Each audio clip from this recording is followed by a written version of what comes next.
Hey everybody, it's Anthony. It is Sunday, February 9th, and I'm out here in front of the Alamo again.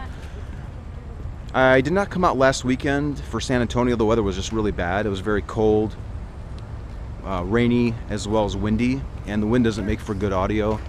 So I skipped last weekend. The Super Bowl was also going on, so I decided to spend some time with the family watching that.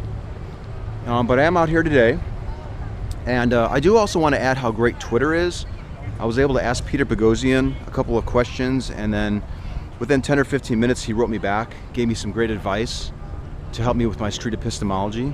So thank you, Peter, for that. And if you're not on Twitter following me, that'd be great if you did. I'm at Magnabosco. So hopefully I can run into a few new street preachers, maybe a few old faces, and pick up the conversation, as well as some folks from the general public. So enjoy. Okay, I just got here a few minutes ago, and I'm really excited that my friend Roger is here. You can see he's over there street preaching. I think I'm going to just record him street preaching, and then maybe get a chance to speak with him again. I really enjoyed talking with him, and I do think we left things on really good terms last time we spoke. And I'm going to just kind of refresh myself with my notes on him as he's street preaching. So enjoy. No, it is. How I explain what I believe is because I live life to know that when I do something wrong, according to this word, something must be done. I got to be corrected. I got to rebuked. I got to be instructed. Because there's only one way that leads to life. One way that leads to what? Redemption. To what? Jesus. Jesus is way out through the redemption, because he is the way, the truth, and the life. And truth can be nothing less than immutable, then it's got to be literal. It's got to be absolute. That's what makes it everlasting. That's what makes it stand the test of time. That's why you can believe it and not doubt in it, because why? It is what is called the maker of all things. All things are made by him, and without him, not anything. You can believe that anytime you want to. You can pick up this book and know the truth anytime you want to. It says in Isaiah, incline your ear. That means to incline your ear, you got to open this up. You got to read it. You got to hear it. You know, wisdom comes by the hearing of God. But if you don't hear his word, if you ain't got your book, if you don't read it, how is it your faith? Hebrews, what? In chapter 11 and 6, without faith, it's impossible to please God. Are you part of those people that said, Lord, Lord, didn't we do this? Didn't we do that? Didn't we do here? Didn't we do there? But Jesus said, I know not which you are. Depart from me, you doers of iniquity. You haven't admitted yourself. I have to say, right now I'm kind of feeling a little sad that he's still street preaching. I guess I'm sort of maybe too optimistic that my discussion with him last week would have changed him. This might be a really long, drawn-out process. I've only turned the camera on myself because I just wanted to express my feeling of maybe disappointment, but you know, maybe I just need a little bit of a dose of reality, that it's going to take a lot more conversations with Roger to get him to maybe stop doing what he's doing, or really put some additional thought into what we talked about. So I'm going to put the camera back on him. I'll put a little disclaimer on the video to show where you can skip to all of his preaching. But I am hopeful that after he's done talking, that we'll be able to continue our conversation. So I'll turn the camera back on to Roger. When I do that, I gain the ability to become all. Because God said, be ye perfect, for all my ways are perfect. Without Jesus, you can't perform that duty. You can't be that. Only with Jesus can you be all. Only with Jesus, because he's the only word that was made manifest. According to John 1 and 14. He's the only one who shed his blood that can make a remission for sin. He's the only one that paid for the wages of death, according to 6 and 23 in Romans. He's the only one that picked himself up out of hell and raised himself to create what? The resurrection of salvation. He created. Nobody else. There's only one true faithful God that loves you, who's the creator of all things. His name is Jesus. And I just wanted to let you know, he loves you, no matter what conditions you crucifixion. No matter what condition you may be in, all you have to do is come unto me, ye that are labor and heavy laden, and I will give you rest. Because he'll take every worry away from you. He'll get every doubt out of you, and he'll put in you the immutable truth that you can stand on. And you can take defensive that only he can give you like that. Because he is the only way that you can gain the life to live again. Thank you. Roger. Hey, what's up? Anthony, how are you? I'm doing fine. Good to see you again. Yeah. I've actually been watching our videos over and over again. I must have watched them maybe 5 or 10 times since our last conversation. I saw you out here street preaching today, so I'm really excited to run into you. I've only been out here for maybe 5 or 10 minutes, and I was really glad to be able to see a familiar face. Right. So, well, that's good. did you have an opportunity to think about what we talked about? Did you find yourself thinking about it at all? Well, I thought about it, but even though I thought about it, I know it's not the truth because I believe in this word. Okay. Okay. So there where me and you are at is, I know that you're a creature of God, and so am I. But we're at adversities on what our beliefs should be and whether or not they're right. Yeah. But no matter what, I love you. Good. Okay. Good. Thank you. Even if I think that you're wrong, I still love you. Right. And I respect you. You know, I think you seem like a very decent man. And as I watched your video over and over again, I really grew to really like your story. You know, that, you struggled and you had all those difficulties and you overcame them. Right. And I think where we differ maybe is, you attribute that to your beliefs in the Bible, and I would say that maybe it was just your hard work and your effort and maybe people helping you out with that. Well, they did do all those things, but they only did them because God provided the way for me to come in contact with it, for me to, get the help that I needed that I didn't know where it was coming from. Yes. By just, believing that it would come and not being upset or worried or anxious for it, but when God's good time and enough, being salted with the word and strengthening of your soul and spirit and mind, it produced itself. Okay, excellent. So I know when we last talked, and I have the benefit of being able to review the video over and over again, and I walked away from that video thinking, I was really happy with myself thinking that per our discussion that you would be willing to listen to evidence that might show that your God didn't exist, but you wouldn't believe it. And I was really sort of patting myself in the back thinking that was a great thing, but then I really started thinking that, if you're not willing to believe it, I know you agree that you would listen to it, but then you said, within even the same breath you said, but I probably wouldn't believe it. So could you maybe expound a little bit about that? Like, because it's a choice that I'm given. It's called free will, and belief is in anything that I choose to believe. So no matter what proof men may give and how much it may look like they have the proof on their side, it's still the choice that I make with my own free will. Either my faith works like it should and produces the result that I wanted to, or it doesn't. Okay. So am I being too optimistic if I were to say that you are open to evidence and you might be willing to use your free will to change your beliefs? Or are you so locked into this idea that you wouldn't even really change? Would you budge? I wouldn't change no matter how much evidence there was, even if it looked like that I was the liar in men's eyes. Because why? I'm that grounded in this truth so more I can't leave it on my own free will. I wouldn't do it. Yeah. Okay.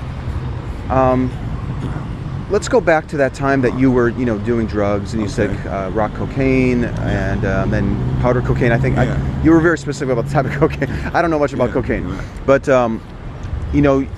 is it fair to say that you were making a lot of bad decisions when you were under the influence of drugs? I was making a lot of bad decisions. How hundreds? Are we talking tens, hundreds? We're talking probably thousands, tens of thousands of bad decisions in years' time. Okay.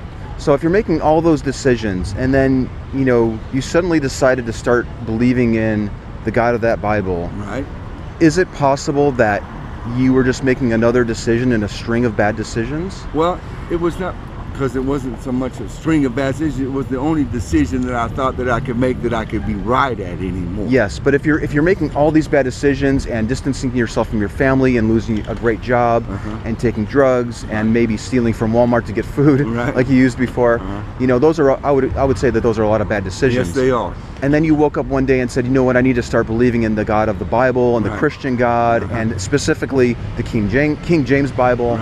You know, is it possible that you might just be continuing a long line of bad decision making when you were going through and deciding to go with that God? Well, yeah, it's possible because, see, all things are possible, but because that I found out that what I didn't know was what I needed to know. What do you mean by that? What I mean by that is until I started reading and hearing this, so I could read it aloud and send it forth. Because you see, Jesus said, by every word that proceeded forth out of your mouth, you'll be justified or condemned. The only kind of words were coming out of my mouth were my words in my thoughts, my words in the inner dwellings or conversations or have people about any and other thing but the truth. So is it fair to say that you were not confident in your own decisions at that point, and your own voices in your head? I didn't believe me because I was my worst enemy. So who told you to start believing in the Bible? Was it yourself that you didn't trust, or was it somebody else? It was just a feeling inside me, and it's not that I even trusted it, but I didn't have anything to lose. I was already the nothing that I felt that I was, that I thought that I was. And the only reason why that thought and that feeling changed is because of what I heard and what I believed changed. Was it? Were you raised in a very Christian household? No, or I was raised a Catholic. I was too. Catholics are more or functioning Christians without enough stability in themselves to know why God is God. Because why? They do everything that men tell them to. They confess their sins to men. I confess mine to Jesus. I confess them to people that ask me, and I tell them the truth. I'm not trying to hide anything in a booth.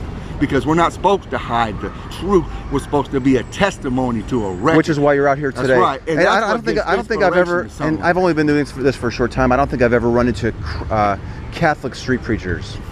It might be an oxymoron, you know, meaning like it might be just something that just is impossible to exist. Okay.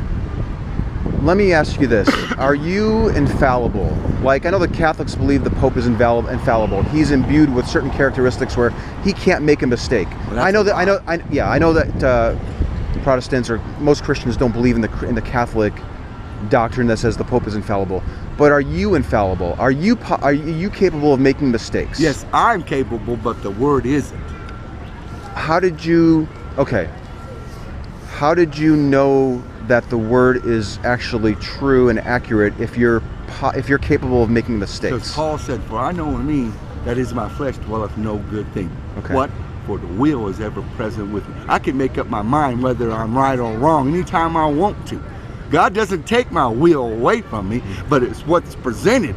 It's how I feel at the time. It's what my conscious mind is in at the time. That temptation looks better than doing what I know to be right. You know? So now, I know that you were raised in a Catholic environment, which might be a reason why you decided to go towards the King James Bible.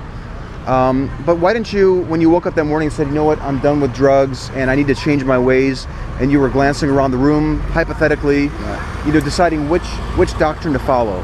Why did you choose to follow the Christian God rather than, say, the God of the Koran? Because I've been around it enough to have somewhat of a respect of it. I didn't know why I respected it. I didn't understand. But no, I was never around someone that taught about Allah or Muhammad or something like that. So you were never exposed to it, is that fair to say? Exactly. So if you were born in, say, Iran, and you had there's an Iranian man that had the exact same circumstances as you, had a brother that passed away. I'm sorry to hear that. You know, parents, and you turned to drugs, you had a job, and you know, all these things. The story is exactly the same. And that person woke up and said, you know what? I'm going to start following the Quran, and I'm going to start street preaching and telling people about the great word of Allah. And he's just as convinced that it's true. And he might actually be standing on a corner in Tehran right now doing exactly what you're doing. You know, me as an outsider, and I introduce myself as a skeptic that believes, you know, tries to believe as many things that are true and discard as many things that are false. You know, if I'm looking at that Muslim in Iran, in Tehran, standing on the street corner, and I get zapped over here to San Antonio in the United States, and I introduce myself to you, I might see the exact same two kind of people using the kind of determination, same beliefs. I mean, beliefs. The beliefs would be different, but the methodology that you're choosing to believe in the Bible, as opposed to the Quran, are identical. You know, he woke up that one day and decided to go to the Quran because maybe he was exposed to it as a kid in a household like that, like you were with Catholicism. But the one thing that I have a Muslim can never have, they have a prophet named Muhammad. I have a prophet that is a God, and his name is Jesus. And he was a God before he ever became a prophet, as a man that walked the world in the flesh.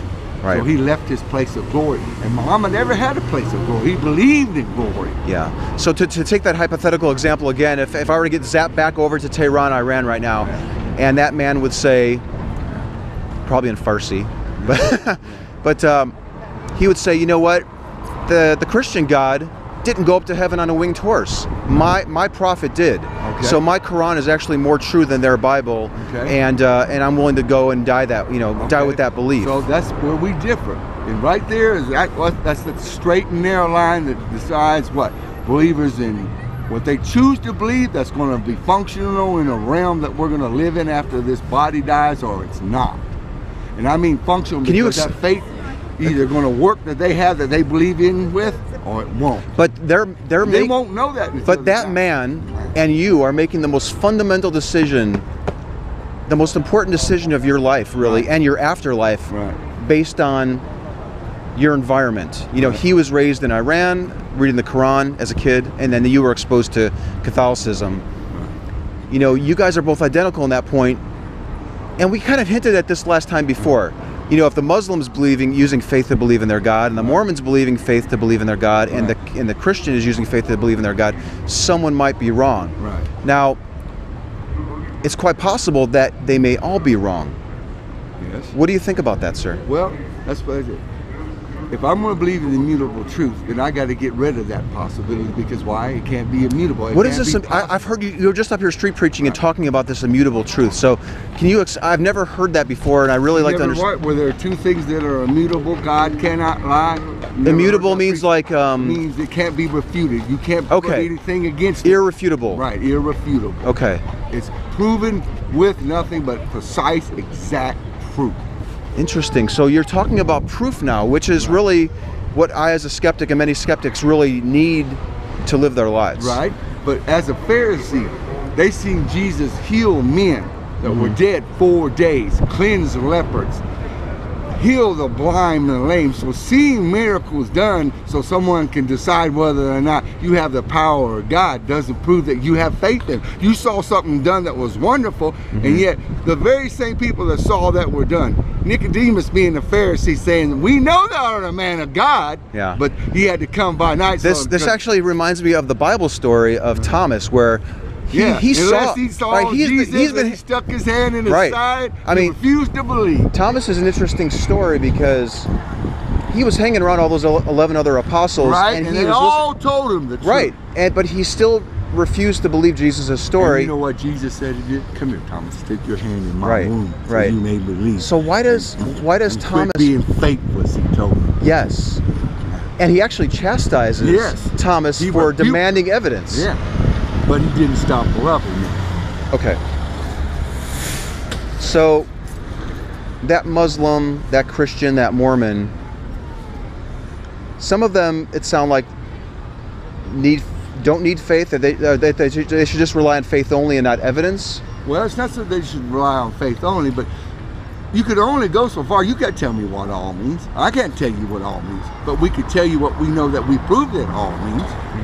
And based upon that, because we're basing it on what's right in the belief that we have, we build our structure that we can stand on. I have heard faith described as a foundation. And that's why when I do these interventions or conversations, that I really want to zoom right in on faith. You know, I've mentioned you can't produce what hope and belief can. You can hope all things, you can believe all things. But hoping all things doesn't make it happen. So believing them doesn't make it happen. Are you saying that faith takes action, and that's what faith is. It's an action, it's a will, it's a desire to do something with hope and belief. Not just hope, not just belief, Right. but to do something. Are you saying that hope and faith are synonyms? Like, Well, you know, hope and faith hope and belief create what faith is.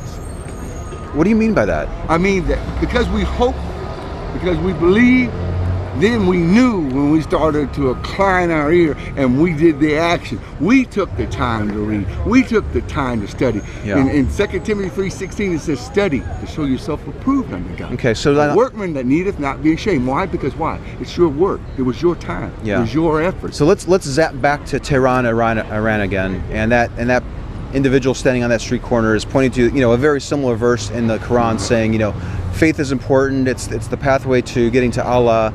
You know, that guy is using just as much faith as you are. Yes, he is. Okay. Yes, he is. He's using his faith, but he's using it in a dissembled way because why? People that come from where he was come from, they believed in Abraham too, but they also believed in Ishmael as their father instead of Isaac. You see. They believe in the one that was born first, but was born of a bondwoman instead of the free woman like you see. Sarah had that child, and Isaac became the beloved of God because why? You know, Sarah tried to set it up on her own. Sarah? Yeah, Abraham's wife. Oh, Called Sarah. Sarah. But her name was Sarah before he changed it to okay. Sarah. Okay.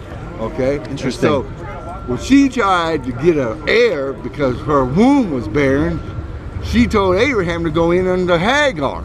Well, you tell a man to go in under a woman, you know, he's not going to just, you know, let it lie. He's going to think about it. He's going to dwell on it. And the next thing you know, the temptation became, you know, what, because she asked me to do it, you know. You think you're helping her out. Now Right. you've done created this, not a problem, but a situation. Because why? You didn't rely on God to overcome the situation that you had, and you tried to fix it yourself. Okay. Okay. So let me ask you this, and I don't know if you want. Are you planning to street preach again? Or are you? Yeah. Okay. Maybe can I just have a few more minutes of your time? Awesome. Let's talk about falsifiability. You know, as skeptics will stop believing in something if it can be shown that what they're believing in is not true. So, for example, and I hate to pick such a hot button topic like evolution, but we did talk briefly about it last Yes, we time. did. And you know that I believe that we did evolve from lower life forms to what we see today. All right? Now, I'm willing to change my understanding of evolution if evidence were to be presented that refuted it. Like, let's say, for example, we found a human femur in the Cretaceous period. Okay. You know, that would be like, whoa, you know, that would just throw the whole theory of evolution on its ear. Right. So, the theory of evolution is falsifiable. Right. Is your religion falsifiable? Is there anything that could be presented to you? Anything? Now, I've asked this question to somebody before, and one person just rattled off really quickly the bones of Jesus. If someone were to discover conclusively that they found the bones of Jesus in a tomb that looked like it would have been his tomb, that would be enough for them to stop believing in it. And I want to ask you, is there any evidence, and you don't have to say the bones of Jesus, but maybe you've thought about it, but is there anything else that might be presented to you as evidence to say, you know what, I really was mistaken? Can your beliefs be falsifiable? No, because why? I don't believe in what I believe. I believe in the Word. So, because I believe in this, and this gives me structure in belief. Because when I read it in here, it's very structured. It points right to the truth. It's not what I believe, it's my faith in what I believe. Yeah. Okay, because what I believe, I proved myself didn't work. What I believe, or how I felt, I proved to myself that it was faulted, that it was full of by your bad decisions Right. and the drugs and that type of thing. But again, we did. I think I remember you saying that you agreed that you were not infallible, that you are able to make mistakes. Yes, I do make mistakes. Okay, so if you're infallible, meaning that it is possible you could be making a mistake, and your religion and your beliefs can't be proven to be wrong in your mind. Right. Would you concede that it's possible that you might be mistaken? Well, let's put it this way. I would concede to the point that I'll be willing to sit down with anybody and talk to them. But when we leave and you go your way unknowing or still wondering whether or not what I said was right, or you just flat don't believe it, I'm going to go away feeling the same. But I know that what I believe is still the truth. Now, we talked about belief and knowledge. I think I gave an example of my dog being hit by a car. Right. Did I do that one with you? I'm not sure. Or my daughter being kidnapped? Yeah. I can't remember. Okay. I think I gave an example where there's a difference between belief and knowledge. Okay. Where, you know, that's what it was. I told my brother in Houston was playing a joke on me and said that my daughter was kidnapped, so I raced over there. At one point, I believed that she was being kidnapped, but I got there and found out he was just joking, playing a practical joke on me. And he was a rough practical joke. It is a rough, yeah, it's a rough joke. So I didn't really know it because it wasn't a fact. Right. Let's get now, with that in mind, let's go to an example here where, and I like to talk about like Bigfoot, you know, Sasquatch.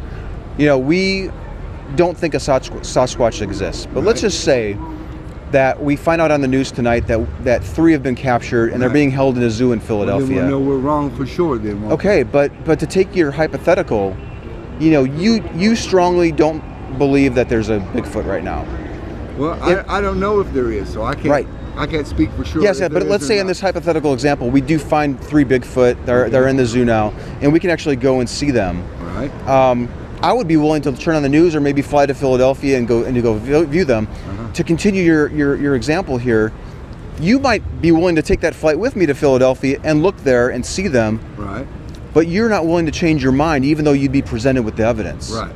And are you still comfortable with that I'm more idea? than comfortable with it. Even though you can see that the Bigfoot Even are though there, I can see, you would because still people could see all the miracles that Jesus did, and that wasn't enough to convince them that he was God. And neither were the words that he spoke that were true. It's just like when they went in and took that woman in the very act of adultery. In other words, she was having sex. She was in the process of having sex. They pulled her off the man, drug him over there to where I'm gonna back up just a little. Is this Mary Magdalene? No, it was a woman. Oh. It was a parable in this Bible about they wanted to see what he would do, because according to their law, she was supposed to be taken out and stoned. Okay. Okay.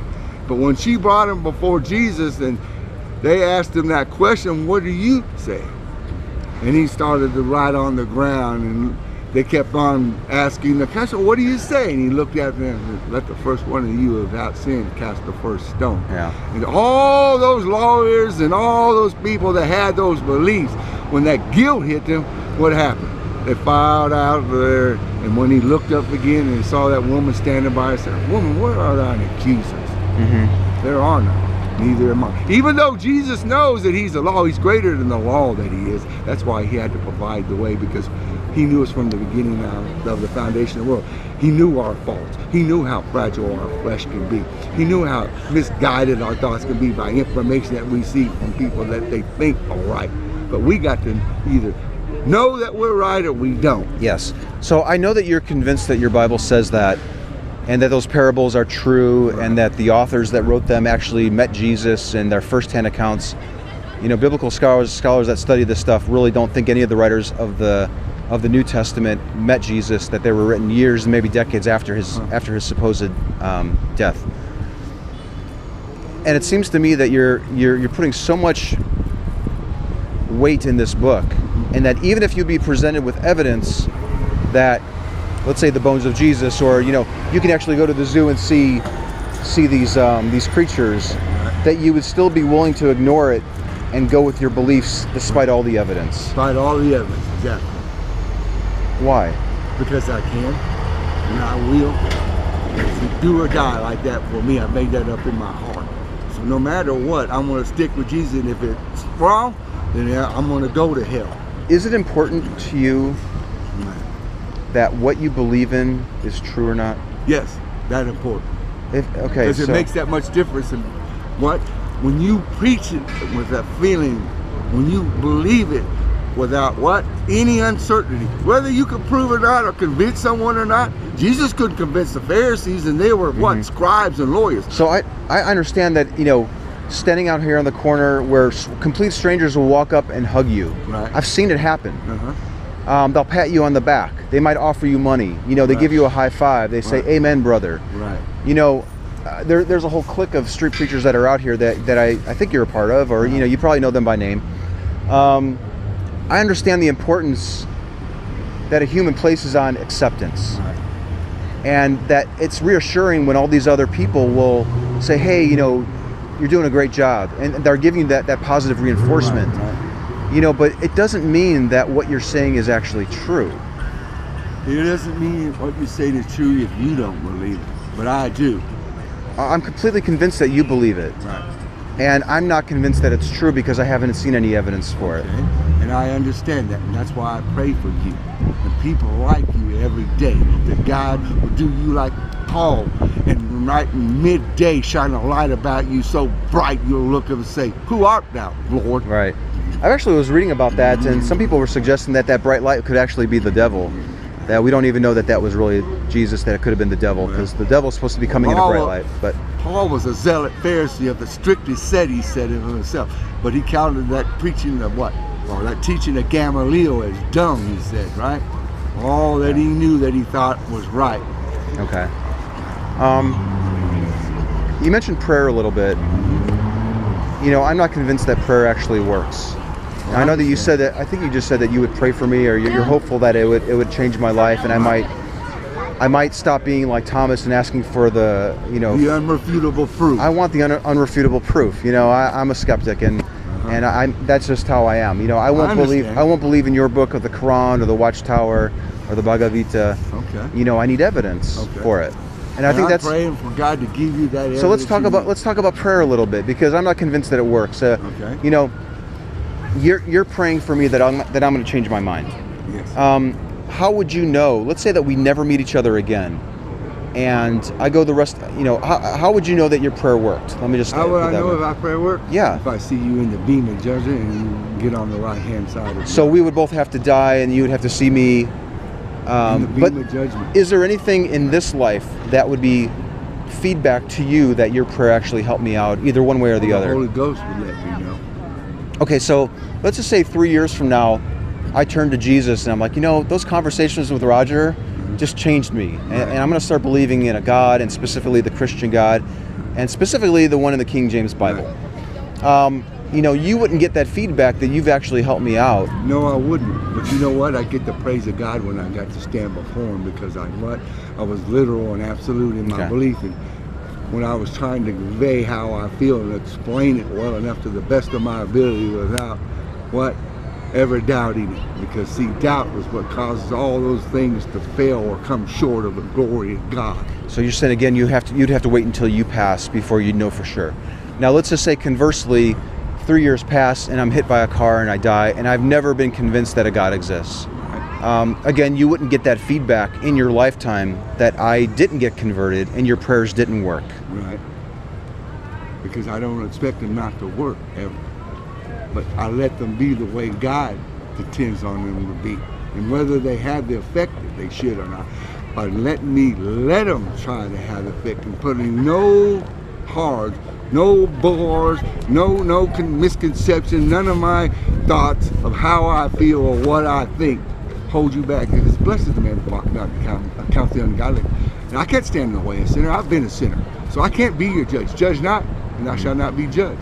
Condemn not. Even though I know what you believe could wind up to your everlasting damnation. But that's not what I want for you. But we have no reason to believe that that's actually the case, because do. I know you think that. I know you have a strong belief in that. And I know that you say that you know it, but you did admit that you are infallible, that you could be mistaken. I do make mistakes. Right, yes, I do. Right. But you're not willing to accept the possibility that you might be mistaken on this one specific instance. That, because why? If I'm looking for the kind of truth that no weapon formed against me shall prosper, it's got to be exact. It's got to be literal, and it's got to be absolute. And that's the way I base my faith on, to stand on. That foundation that you talked about before.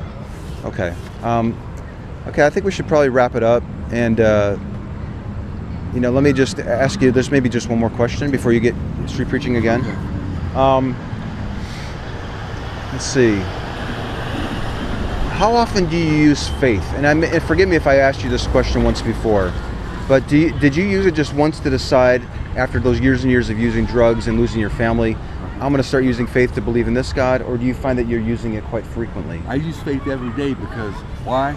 I have to daily strengthen myself. Psalm 68:19 says, God daily loadeth up for benefits. I need all my increments of faith, grace, mercy, kindness, patience, endurance, being able to bear, learning how to love better, learning to work with what?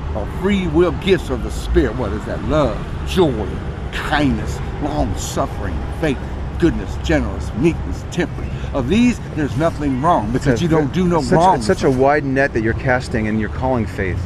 So, are you planning to come out here again next weekend? Okay, give me too. If you could do one thing for me from now until the end of to next weekend. All right. As you're going through your day, ask yourself, am I using faith to decide where to go for lunch today? Am I using faith to decide if I need to purchase a new car, or make which payment to make, first? Or am I just using my rational mind? If you can ask yourself that, and then think about that hypothetical person in Iran that's doing the same exact activities. He's waking up, he's deciding what he should be doing, and he's convinced that he uses faith on a daily basis as well. If you would do me a favor and say, am I really using faith in my God for this? Or am I just asking a question that everyone asks on a daily basis, and there's really nothing unusual about what I'm asking? All right. If you could do that, that would really be worth my time coming out here. Okay. All right. Would you do that? That's awesome. And again, thank you so much for your time. I really appreciate it. I really do enjoy these discussions. And I am sharing them with some of my friends, my atheist friends, and they're just really intrigued as far as our conversation. And, a lot of them, really want to understand, like I do, why do people use faith to decide what's true or not. So, did you want to add anything before we close out? I'll give you the last word. Say that God loves you, and I know He does. Okay. All right, you have a good one. All right, Roger. Have a good one. Okay, I just finished the conversation with Roger. I think he's going to probably get ready to street preach again. It was a little disheartening that he hasn't changed his position. In fact, he sort of doubled down. But,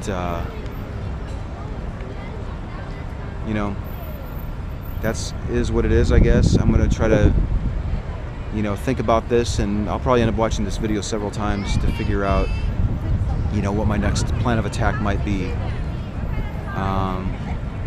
I'm a little discouraged right now, I have to admit, but I am glad that I ran into Roger, and he's still willing to speak with me, and he doesn't think too badly of me. I think he just walked off.